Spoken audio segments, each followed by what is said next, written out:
What a lovely day!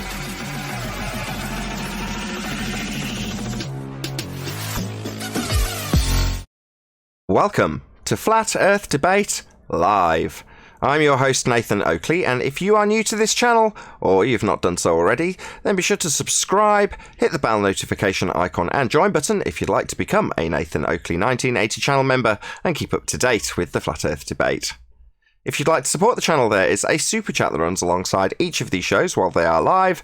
There's also a PayPal, Patreon and crypto link in the info box below the video. Most importantly, if you'd like to join the discussion, simply mute the page you are currently watching, then click the link in the info box below this video to join the panel and express your views on the nature of Earth. If you do join, please don't swear. If you do, you'll be ejected. And if you are, please don't try to rejoin the stream using sock accounts. You'll be warmly welcome back on the next stream.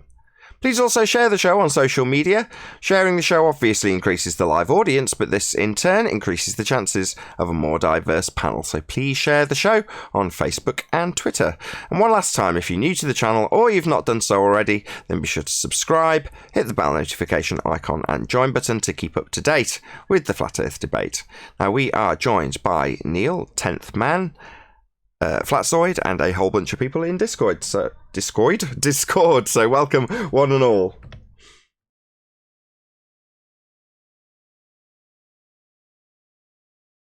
Hello, how's it going? Seen Neil and Tent is still muted.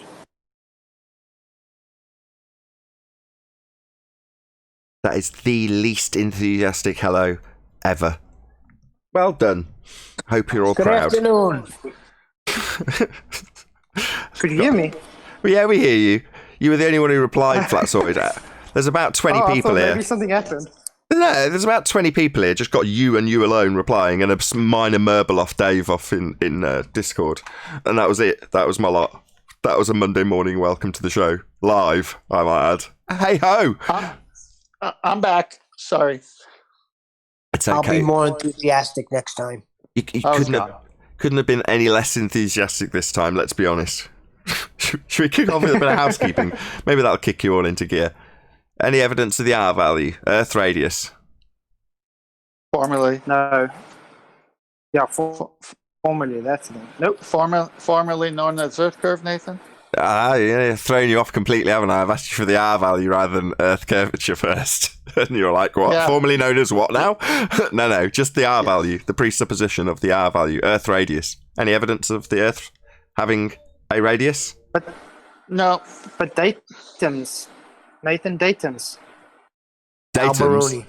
What, the presupposition that it has a radius to refer to when you're going to measure it flat? Yes, the same people that never measured a curve that's assuming a curve. Sorry, I had 40,000 miles from someone else in the middle of your... Yeah. Go on, is it Sasha? You look Black Swan about 40,000 miles, something like that. I had the same thing. 40,000 miles what, sorry? It's radius. New one. Oh, you're giving us the number in kilometers, right? Or in miles? 39.59. No, he's saying, no, I get what he's saying, if I may. He's saying that based on, hey, the best you've done is disprove the Earth radius. So he's saying, okay, fine. So now it's 40,000 miles instead of 39.59? The 10 Yeah, miles. more or less. I see. So you're taking it out to the presupposed this spherical is new orbit. proof. Go on. This is new proof. We will wait for new radius. For now, we have new one. It's 39,900, more or less. I don't know, maybe it's 40,000. It's not so much the number. It's more the assumption of sphericity, giving you the radius to assume. That's the bit I'm concerned about. Not the arbitrary number they assign to it. You need to. Who are we to argue with Alberoni? The Earth is only 10 times bigger. That's the way, and nothing else. Is that how rocks work, is it? You come back one day and, oh my god, it's 10 times larger!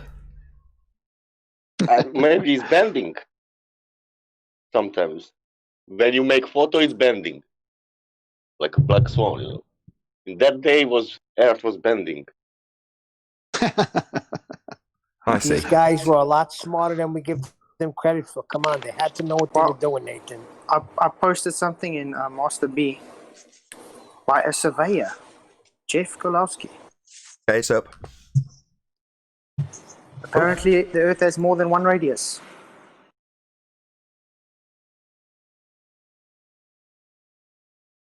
You want to read it? Let me just get to it first. Stop talking in circles. The radius is answered. Now answer me. Has your Earth got more than one radius? The Marine Surveyor. The Earth isn't a perfect sphere. Therefore, it does not have just one radius. So not geometric then? He's talking from the presupposed core to a certain level on the surface. They may not be the same as the other levels. So we're back to the pair. Yeah, it's the pair argument. But wouldn't So you? it's an imperfect radius. Exactly. But if it was geometric, wouldn't you have just a set radius? No, they're just saying it's not a perfect sphere. And it's a little bit chubbier at the bottom, kind of pear-shaped. Therefore, you're not going to have a perfect radius. It's just very weaselly. You know, they give the radius value, give or take a few miles at 39.59. Well, if you want to say it's slightly bigger at the bottom, therefore it'd be 39.60. So what? It's not going to be the same as the orbital path of the moon with that minor variation, with it being a little bit chubbier when you go into a second law of thermodynamics violation sky vacuum to photograph this nonsense they claim by way of a philosophy they've reified. So it's all nonsense. Nevertheless, they claim it's a little bit chubbier at the bottom, therefore you might add a couple of miles onto the radius. Well, that's fascinating. However, it makes no difference in terms of the maths they assume. 1.2 times the square root of the observer's height of feet to give you a geometric sphere edge horizon. That is their maths. It's rounded down. That's my whole argument. How do they have a geometric shape then, if they can't even measure it? Exactly. It's the sphericity, not the value. Yeah? It's not quantitative, it's qualitative. We want to know, does it have this sphericity? Does it have this spherical quality that you're deriving a radius? Not, what's the number? Oh, maybe give it me in kilometres instead. Who cares? You know, they've got this presupposed ball. It's a rock. It's not going to blow up and decrease. It might have slight variations. Obviously, we've got topology. It's not a perfect sphere, even in there, begging the question. Proof of nothing. Perspective hijacking curve calculator. You know, they're accounting for things that you're seeing on it. Even in this depiction from National Geographic, they've got a little bit of land on it. So yeah, okay, fine, we'll give it you. But now imagine that this ball, instead of being the shape and size it is, it moves out to the claimed to be orbital path of the moon in the heliocentric model. That would be where your equator would be. It's just absolutely preposterous, but that's based on a physical assumption bias that gives you a geometric sphere edge for a horizon. I mean, is there any evidence that we have a geometric sphere edge horizon, formerly known as Earth curve? Nathan, I have a question about Absolutely pear none. shape. If they have pear shape, where is on the Earth that, you know, because of pear shape should to be that bigger curve in one part of the Earth? Yeah, they just mean a bit chubbier at the bottom. So that's one of the out of context things that flat earthers take from Neil deGrasse Tyson when he says it's a pear. But yeah, but can you imagine pear like a shape? And now imagine where on the part on the world it's that, you know, that top of the pear, it's like it's a more straight, you know, and you have that curve. It's bigger than ever curve in, how to say, my English is not so good. No, I It's understand bigger what you're curve, saying, how but to it's say. taken too literally. In which part of the world is that part of the shape? It's not. We're talking about I tiny. know, but I'll explain it would be why. nice to Let say. me just explain. So Neil deGrasse Tyson explains it and describes it as being a bit chubbier at the bottom, pear-shaped, if you will. But he goes on to describe it if you scaled it down to the size of, say, a bowling ball, and you were to run your hands over it, even with it being a little chubbier / pear-shaped at the bottom, it would be a perfect sphere. Now, the reason that stuck in my mind, that particular part of the quote, wasn't because of the out-of-context use that flat earthers take Neil deGrasse Tyson with. It was actually the Morgile. So Morgile was asked a kind of reverse question by, I can't remember who. It's like, well, how flat is flat? And he said, well, if you take Neil deGrasse Tyson's description of how the ball would essentially be perfectly small if you scaled it down to a bowling ball, Well, the same principle is applied with topology on a flat plane. It would be like if you scaled it down to a plate, completely flat. You'd run your fingers over it, and even the deepest crevice wouldn't be detectable by your fingers, equivalent to the Mariana Trench. Well, you wouldn't even detect it because it's so smooth when you scale it down that much. So you're not going to detect it. It's not looking like a bloody pear hanging in space. They're just saying there's a very small difference in their presupposed radius, like this guy's arguing, the main surveyor. Well, okay, in your presupposed sphericity, you might have a difference in radius. Well, it's meaningless. Let's prove it's a sphere first. Prove we're going to take a radius value. Where are you getting it from? Oh, from the tangent. It's back to Al-Biruni, as was brought up by Flatsoid earlier. Any more on R or Earth curve? No, quite summarized well. Discord, any more on R or Earth curve? Monday, I don't mind dragging these things out. I can be only sarcastic. Move on. Any evidence of a self-perpetuating molten iron core at the centre of a presupposed spherical Earth? Only in the school books.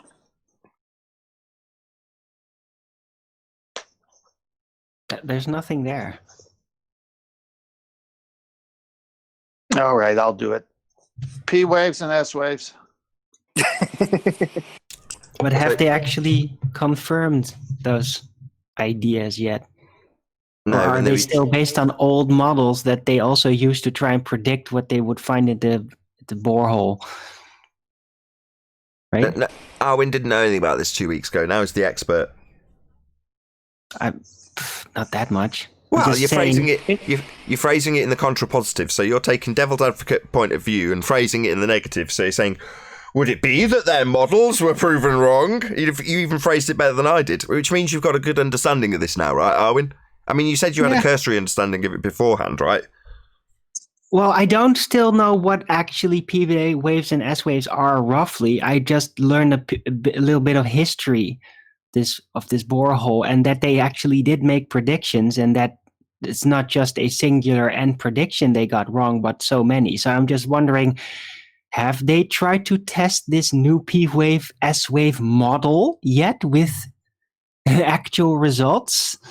When actually drilling down to see whether it's correct, or are they going to run into the same scenario again where they get every step of the prediction wrong? You know? Oh, well, I can answer that. It's already been done. No, they just ignore it because they're keeping your attention on space now.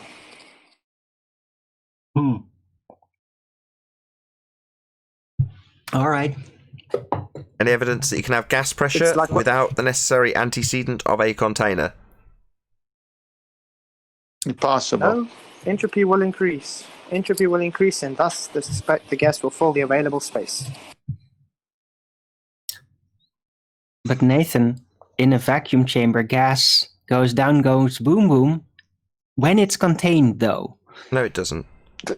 Yes, in a balloon, it will go down, go boom, boom. No, it won't. Yes, That's it will. wrong. That's incorrect. No, it will go down, go boom, boom. No, it won't. Show me a balloon in a vacuum. In a vacuum, it will go down. No, it go will boom, not. boom. You're wrong. The gas. No, I'm not. The gas It's not going is. to go up. Show me a balloon in a vacuum. I'll get there eventually. They're gas very is- strong balloons. I'm not going to get there ever, am I? No, just going to insist on this. Even though I Videos said on no. YouTube. No rebuttal allowed. Keep going, Arwin. Keep telling me yes, it goes down. Keep telling me that. Go on. But it's only because, it's not even because of the weight. It's because as long as it is contained and not going to burst. Oh, through the balloon. so the container goes down in a vacuum. What about the gas? Yes. But the balloon itself is a container, and according to your assertion, the gas goes down. So it's going down in the balloon, that's its container, or is it expanding in all directions inside its container, which would be the balloon? Is it going down in the container, or is it expanding in all directions in the container? Forget what the container's doing in the vacuum.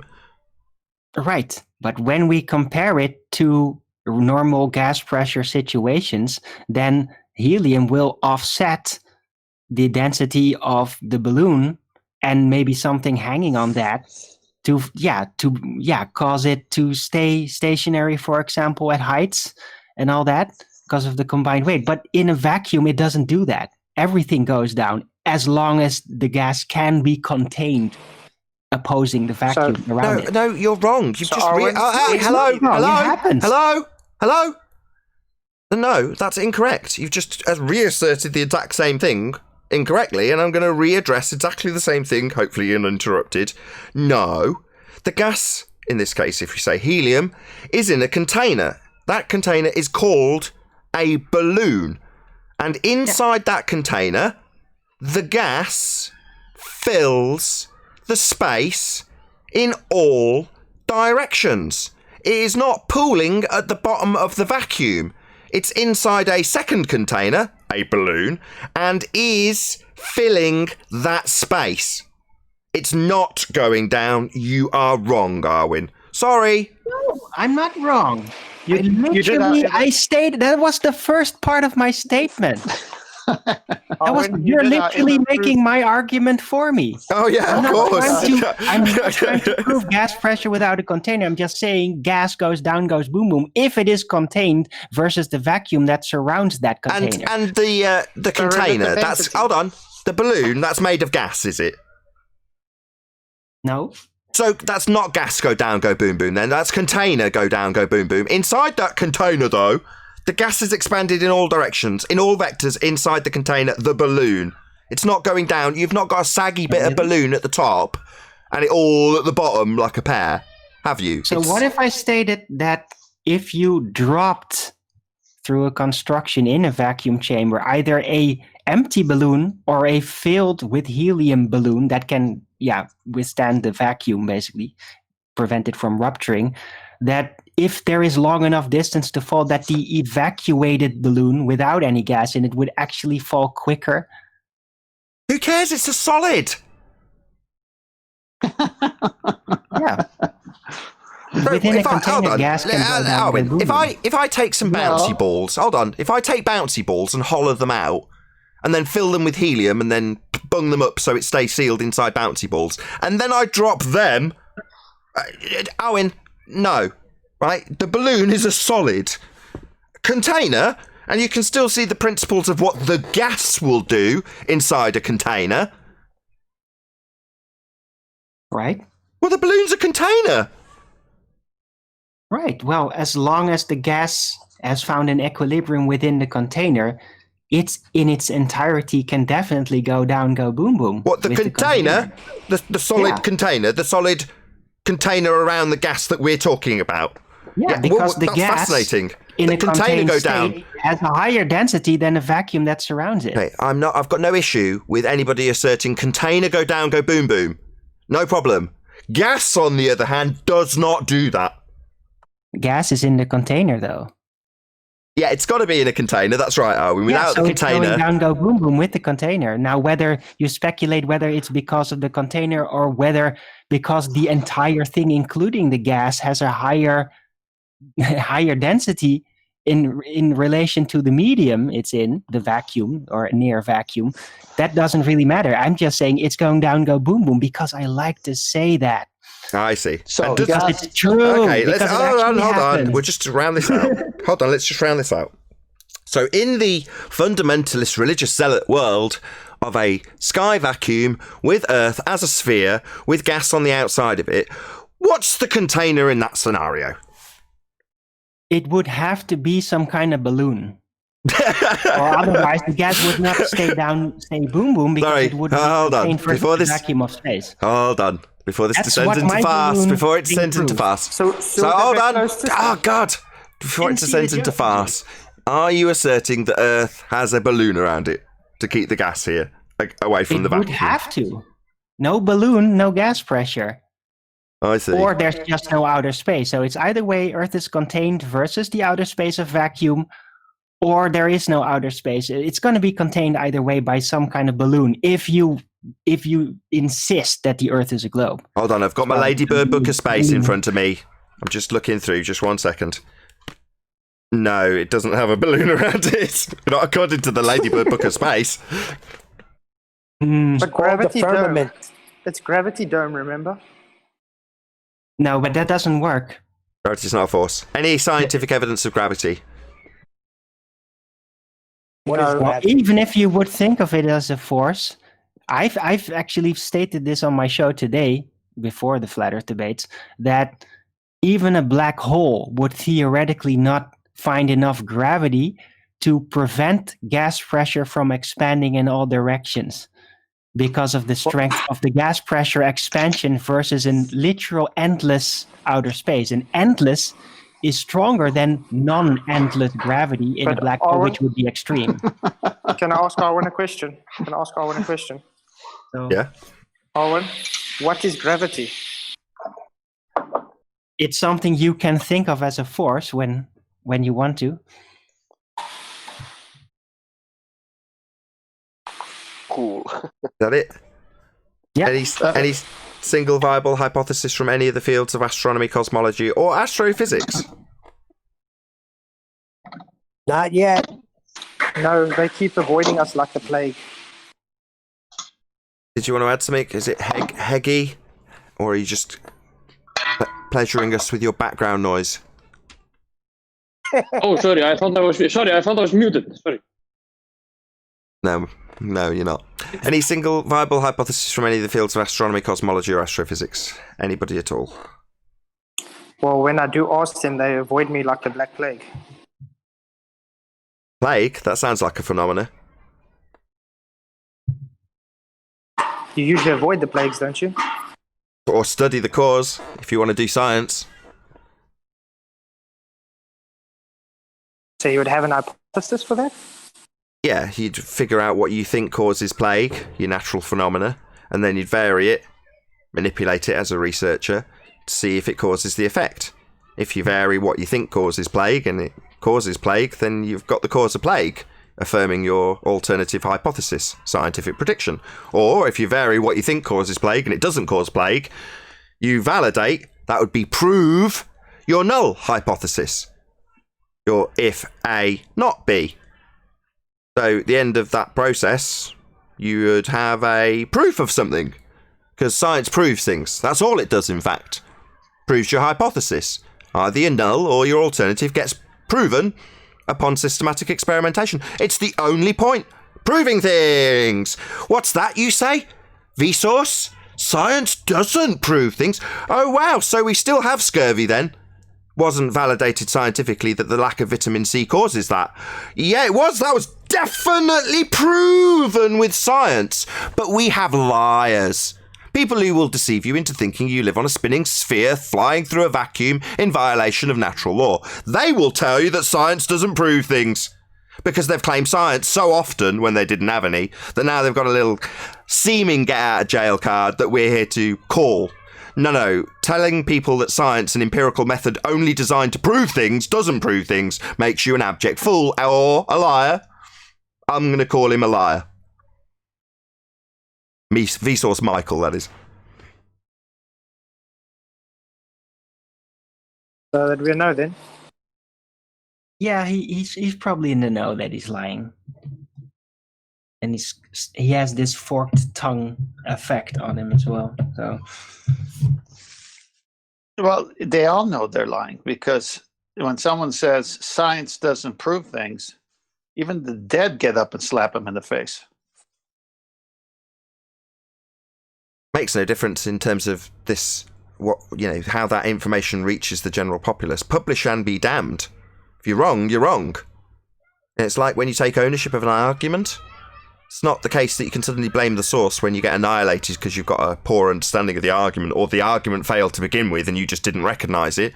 You don't blame the source. It's you that's under the microscope when you present the argument. Likewise, if you present something that's incorrect, people have had this, fall victim to this all the time. They retweet something that someone's made up and then suddenly find that they're in trouble. Well, I didn't make it up. I just republished it. Well, publish and be damned, I'm afraid. You needed to have verified it. You needed to have checked your sources. Matters not that you had no malice. You published it. And what's Vsauce doing? Well, he's publishing all sorts of garbage about what science does, only to throw it under the bus as not proving anything when it seems to have come to a head that he didn't have any science to prove we're on a sphere. All this garbage about being on a spinning ball flying through a sky vacuum? It's ludicrous. But you claimed it with science now, didn't you? All you astrophysicists telling people about how science proves things, only to go on and give a just so story about lights in the sky with maths. Anyway. Well, even Neil deGrasse Tyson says the good thing about science is that it's true whether you believe it or not. Yep, science proves things. At the end of the process, you've proven something. So you just present it, matter of fact. There you go. There's my empirical proof. I went through the process. I performed my systematic experimentation. Here's the result. Empirically validated. Feel free to repeat it. That's part of the process also. You double checking it by repeating it. So what would Vsauce say to Neil deGrasse Tyson when Neil deGrasse says, whether you like it or not, science proves things, and he says science doesn't prove things? These are two globers. Take the two contexts. You take the context that he's made that statement under, describing what Earth is, an oblate spheroid. But I don't know that. Science doesn't prove anything. What? No, science absolutely proves things, but your previous statement about Earth being an oblate spheroid, that definitely isn't proven, and definitely didn't have any science, but yet you've claimed that. So better throw science under the bus, right, moron? No, you don't throw science under the bus simply because you didn't have any, but claimed it on multiple times. Multiple occasions of saying science and then not having any. Well, Neil deGrasse Tyson would have to, at this point, if I was asking him a question, does the Earth have a radius and do you know what that number is? He'd have to answer it. And I said, well, if the Earth has a radius of 3959 and take him through the Black Swan, what's he going to say? I mean, if he's saying whether you like it or not, you got to agree with science, and we put out their material about their sphere with their radius, the Earth curve needs to be seen at 1.22 miles at a 1 foot observer height. Yet he says, as he holds that inflated globe on stage and says, you can't see it from 128,000 feet. Well, wait a minute, but if it's got a radius of 3959, you're supposed to see it at 1.22 miles at 1 foot high, according to your radius. Now, are you going to go with science, or are you going to make stuff up again? Well, I would throw Mick West under the bus if that was the scenario. I'd say, one of your own, who claims to be a science communicator, is either needing to be addressed by your own, that would be you people who think you're on a sphere, you people, yeah? You people need to address your own. This Mick West guy calls the curve calculator science. So, based on the fact that this is claimed to be science, either you need to justify this 1.2 times the square root of the observer's height in feet, giving you the distance to a geometric claim to be physical sphere edge, because that's, according to your science communicators, science. It bloody isn't. But that's what we're being told, right? So either get on with it and get Mick West in order and say, oi, why are you claiming this as science, Mr. Science Communicator, with your curve calculator that you've just invented and published and now punting as science? Bloody outrage. You need Mr. Neil deGrasse Tyson to point that out, to clown pretenders who claim science when they don't have any. Maybe check Vsauce. Give him a bit of a ring-ding and say, hey, matey, science is right whether you like it or not. Oblate spheroid, but you don't know that science doesn't prove things. No! Science is right whether you like it or not. Get your house in order, globe-believing fundies. You seem to have contrasting views. You got morons like Mick West, and morons like... who's the other guy we were just talking about? I've forgotten his name already. Vsauce. Vsauce. Michael from Vsauce. Very forgettable guy, clearly. Saying science doesn't prove things. Yeah, it does. High Priest Neil deGrasse Tyson makes clear. It's right whether you like it or not. That's because it's empirical. So, what, is this calculator empirical? No, definitely not. Begging the question fallacy. Go on. All I gotta say is Vsauce right through his argument. Yeah, the calculators are begging the question fallacy, assuming one's outcome. Well, the curve calculator proves the curve. Isn't the curve calculator assuming the curve? Isn't it there with that R value? Oh yes, we assume the R value, says Mick West. Science communicator. No, fraud. Not science. I appeal to you, Mr. deGrasse Tyson. One of your own is a fraud. His name's Mick West. He's a fraud and claiming science and he doesn't have any. Shouldn't you be checking your own fundies? Aren't you the high priest of this garbage? Yeah, you need to tell these people, while you're at it, make clear that Earth turned underneath the football, right? Second reference frame. You need to address the idiots at the really low level of intelligence like Simon Dan, Mr. deGrasse Tyson. You claim Earth turns underneath a football, observable from the stands, as a not actual deflection. Yet we've got clowns like Simon Dan telling us that there shouldn't be deflection and justifying why we don't see that which you claimed on TV. So maybe get on top of these fundy idiots in the trenches while you're at it. Not just Vsauce, clown show, denying science that's right whether you like it or not. Right, Mr. deGrasse Tyson? Get on top of it. Check your own house, my friend.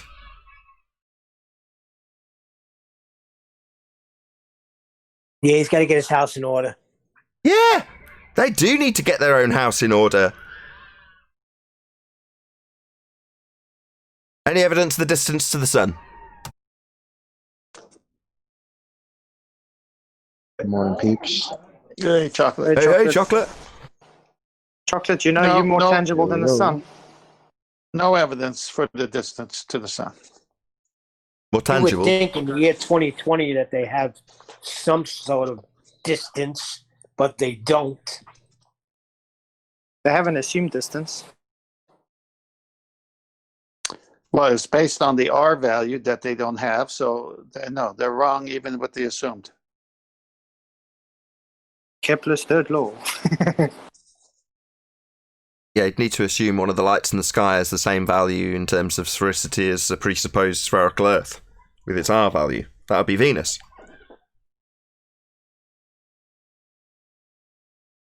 But don't Earth's- they know this? Well, they just tell kids it's Earth's twin, and that little seed will stay with you for a prolonged period. And if you were ever to investigate the fact that they've got an assumed value of R for Venus, you go, well, yeah, of course it's Earth's twin. We already know. I read it in school. Yeah, that's just an assumption, though, isn't it? But you won't recognise that if you've already had it planted in your mind from a very early age. That particular light in the sky is a twin to us, when we assume we are a sphere.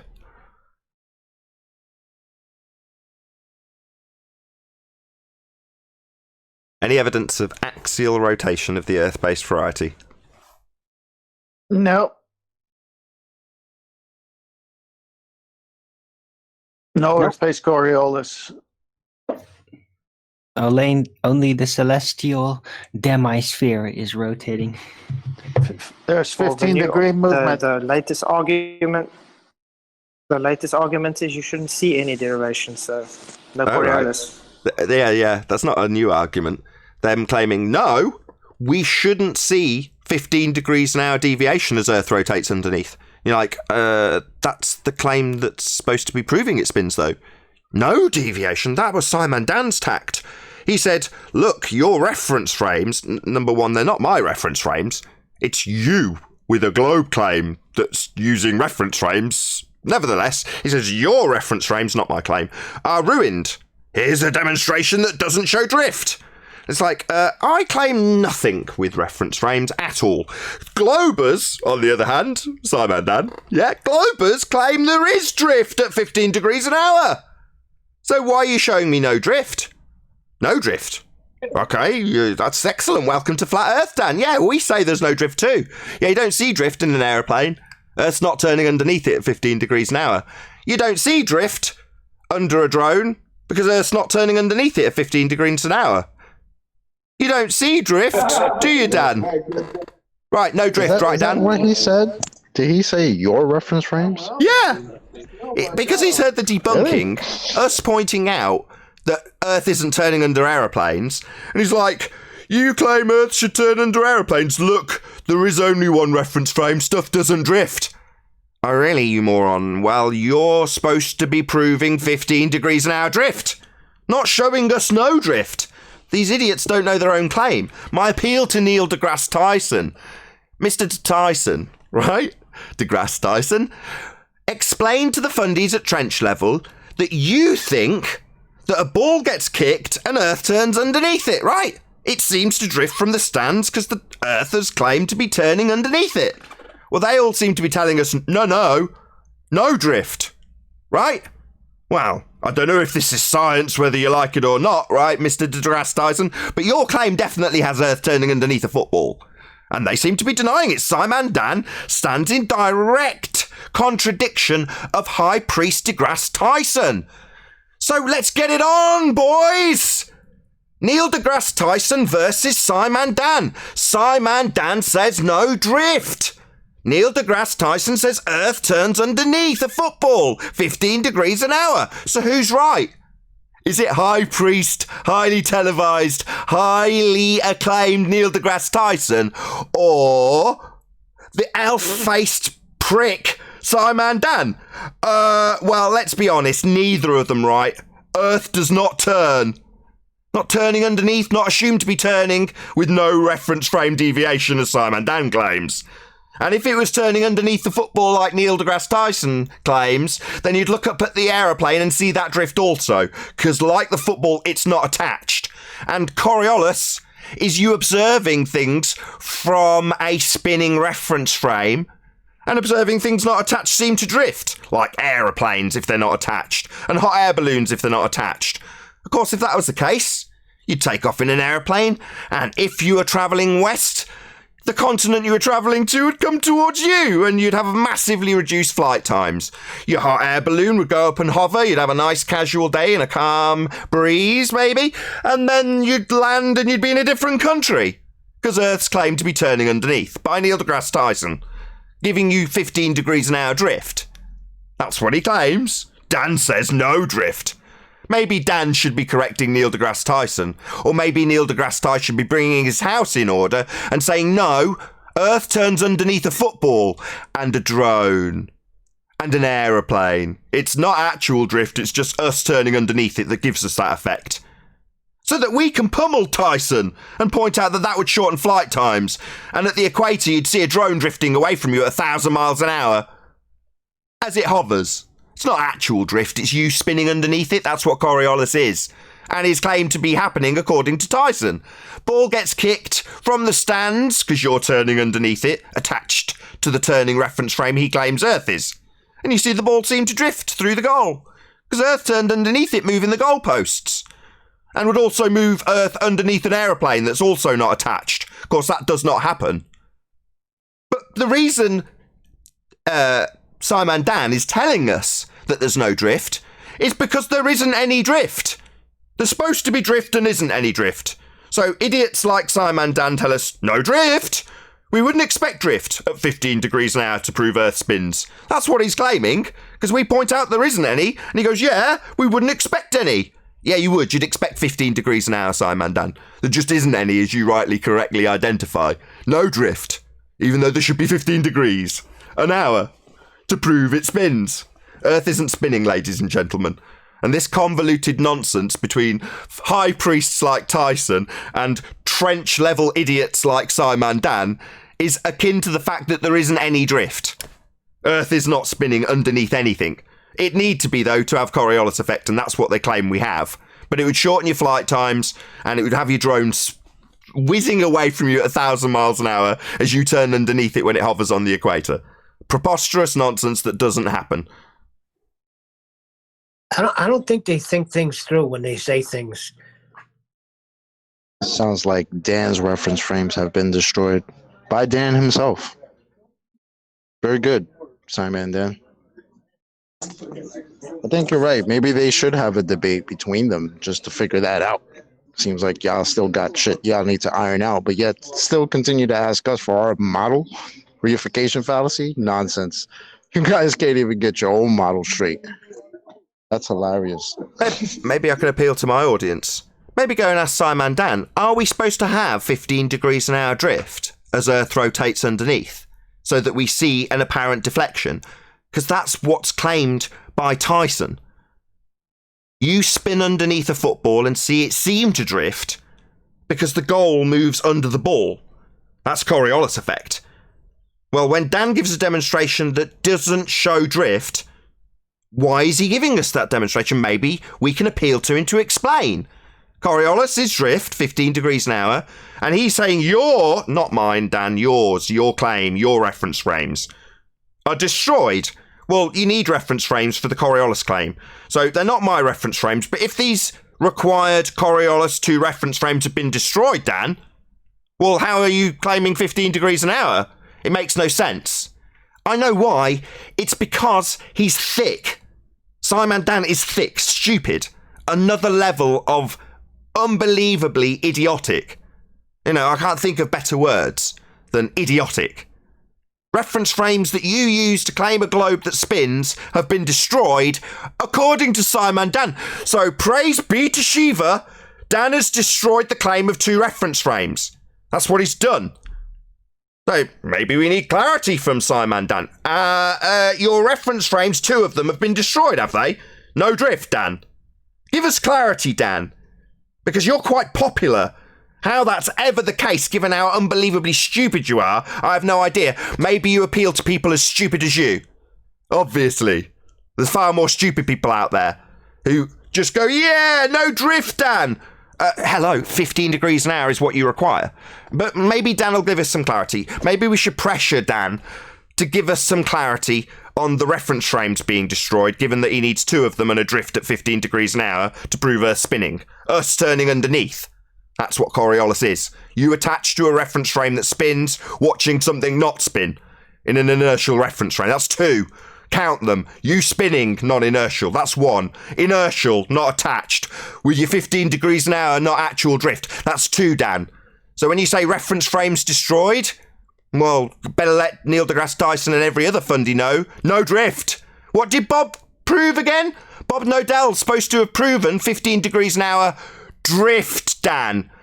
With a frame of reference that's fixed inertial with a gyro spinning in it, and one that deviates at 15 degrees an hour. That's Earth turning underneath, Dan. Count them, 2. So if those frames have been destroyed, Dan, you've got no proof of Earth turning. So, an explanation's required, Dan, given your vast audience, compared to me. Not compared to anyone with actual popularity. You're a nobody. Nevertheless, you as a nobody is defying the high priest who's a somebody who says Earth turns underneath 2 reference frames. You say they're destroyed. Explain yourself, Simon Clown. You're being pressured by Nathan Oakley, the flat earther, to explain your idiocy. It's a pleasure. I really enjoy, as a flat earther, the guy considered stupid, to pressure these people who feel so joyous when they make their idiotic declarations. I really enjoy pressuring them as the considered stupid one.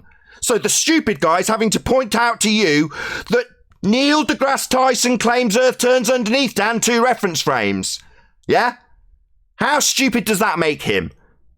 Yeah? The flat earther, the guy who's generally considered really thick, is having to point this out to you, Dan. Is that embarrassing? Now, we know the reality is that you're the stupid one. We're just ridiculed automatically, regardless of our comprehensive understandings of things like Coriolis deviation, 2 reference frames, the ones you say are destroyed when you show no drift, Dan. Time for an explanation, my friend. Maybe one of your little videos from your echo chamber where no one can challenge you. Me, I run a public debate. Dan, he runs an echo chamber. Hey, Nick. And they call us an echo chamber. I want to go to Ballbusters real quick. Maybe we could set up a debate between Simon Dan and his fellow Globers like Kosho and M. Scott Veach, who like to post this little thought.co example of what Coriolis is supposed to be. Because apparently they're not in agreement with each other. Hey, Nathan, I just want... Question for Nathan. Yeah, you can. I just want to go through this ThoughtCo reference for Simon Dan, just to round this point out. It's up, Chocolate. Got it up? Yep.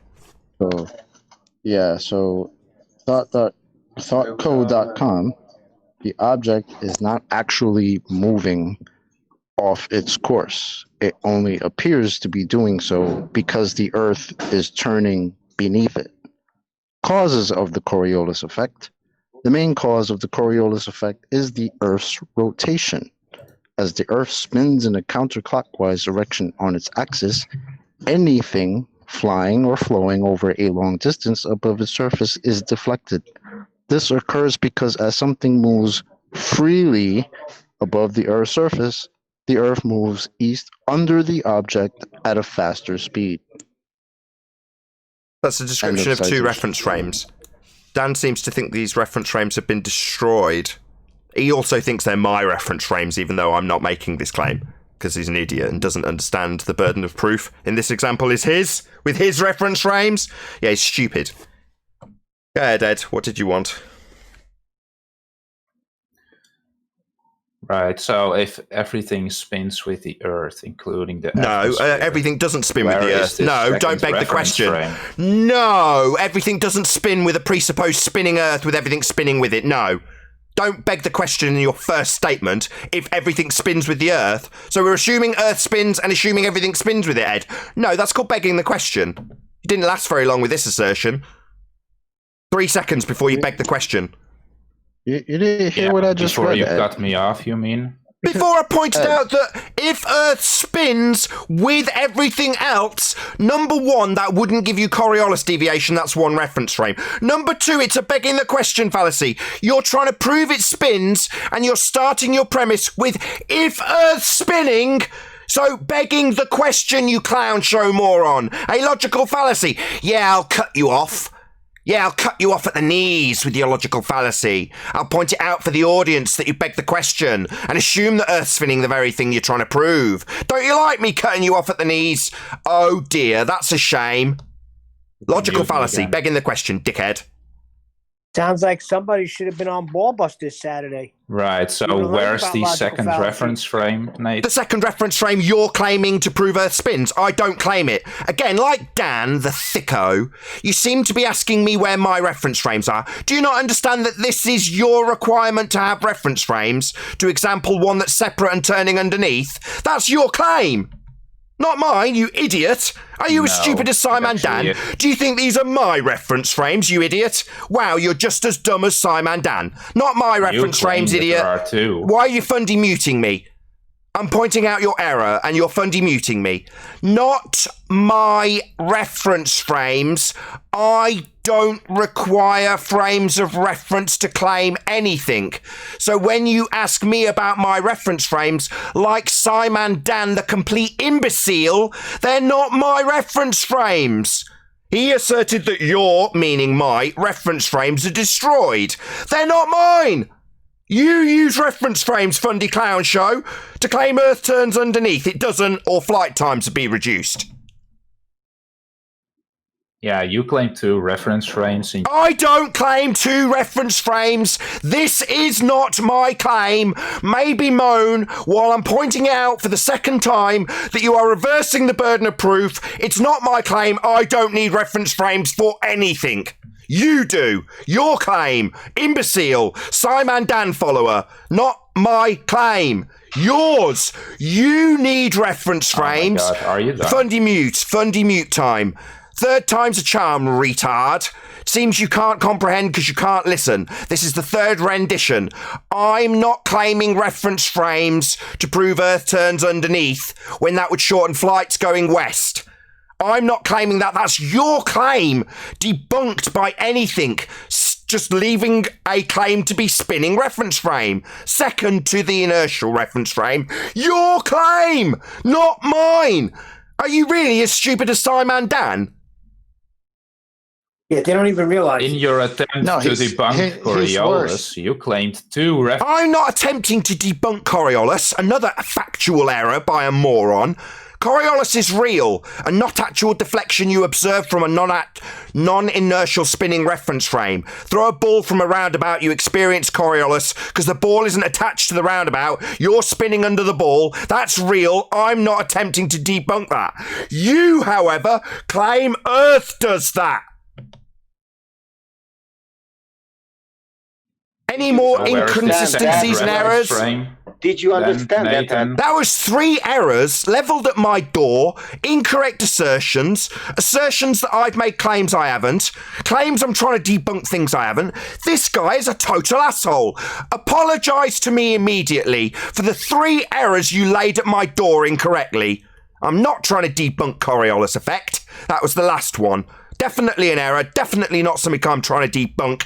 Definitely something you use as a claim. I'd like an apology. What an outrage.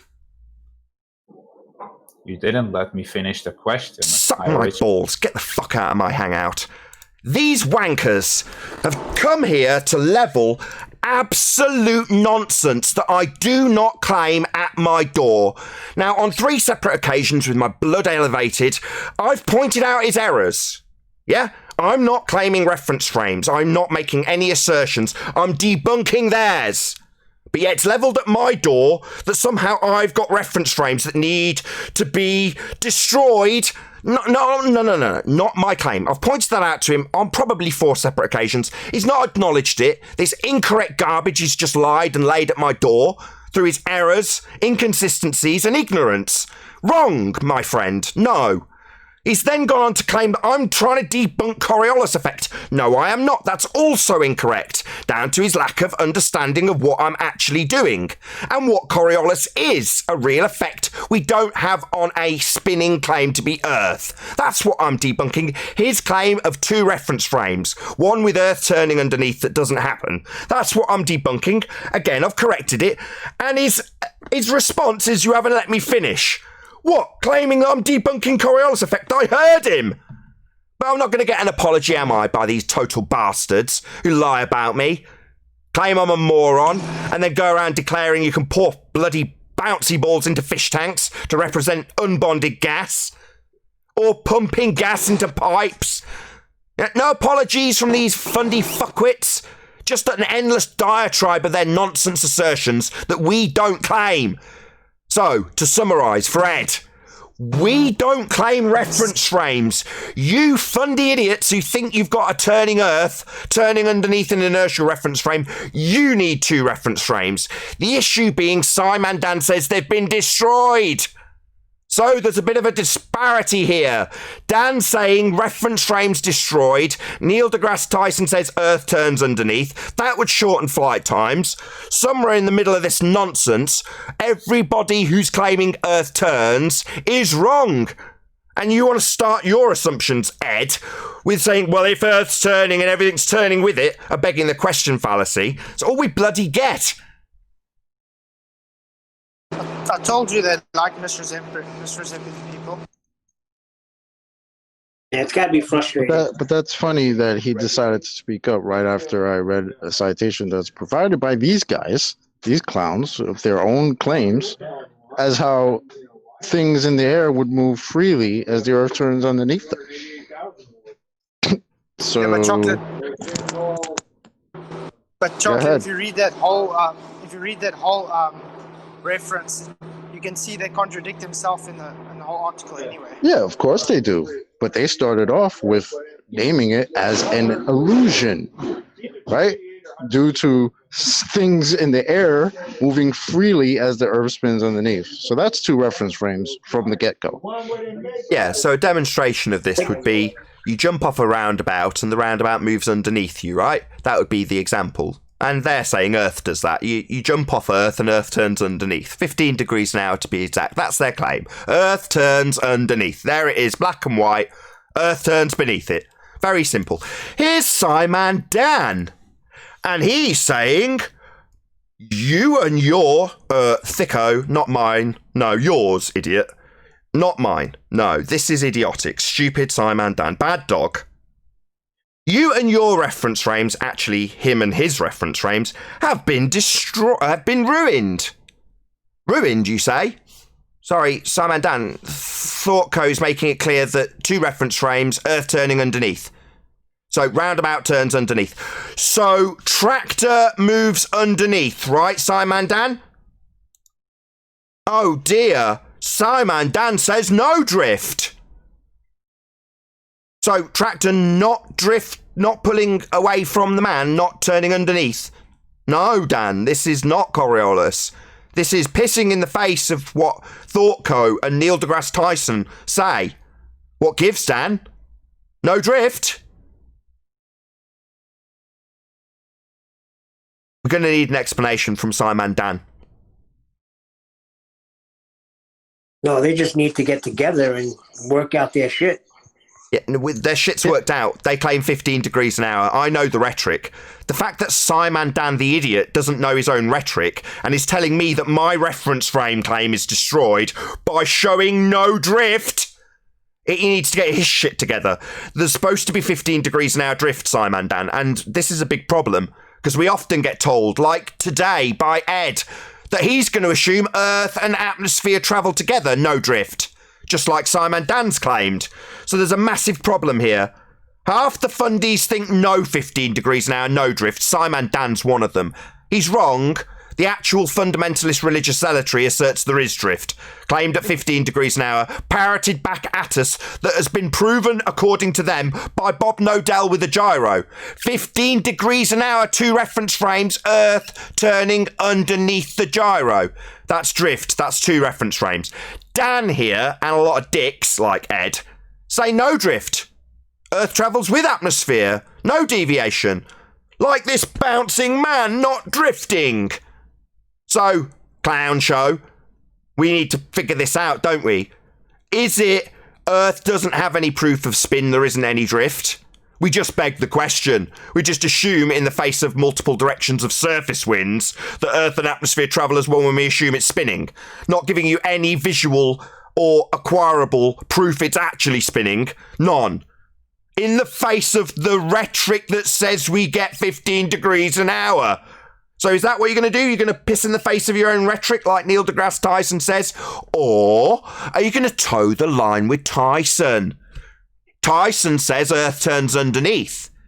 And if Earth turns underneath a football and a bullet and a drone and a balloon and an aeroplane, then flight times would be reduced and a different country would come to you if you're in a hot air balloon. And your drone would drift away at 1,000 miles an hour at the equator because Earth's claimed to be turning underneath it. Well, which is it? Which way do you want to be pummeled from now on, fundies with a globe belief? Do you want to be pummeled that there's no drift, so therefore no proof of Earth spin? Or do you want to be pummeled that you claim Earth's turning underneath, giving you 15 degrees an hour drift, meaning that flight times would be shortened and they're not? Pick your poison, you're going to die by 1. Nathan, aren't they supposed to be in an open system?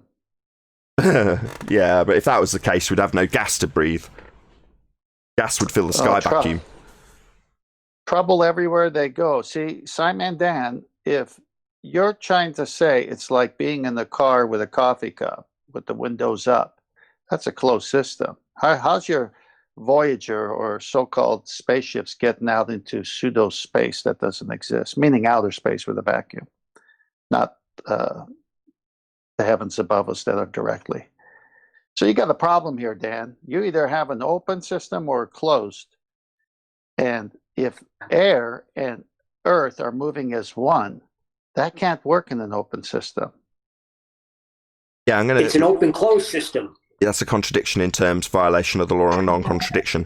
I'm going to trim this out. So I'm going to trim this out and label it something like Coriolis contradiction and have it as a specific address to this very problem.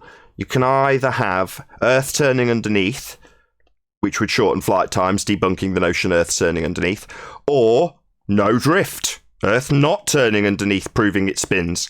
Like I say, you're going to pick your poison and we're going to start holding you to task on it. There's a massive contradiction in terms of Coriolis claims, and I'm going to be the one to point that out.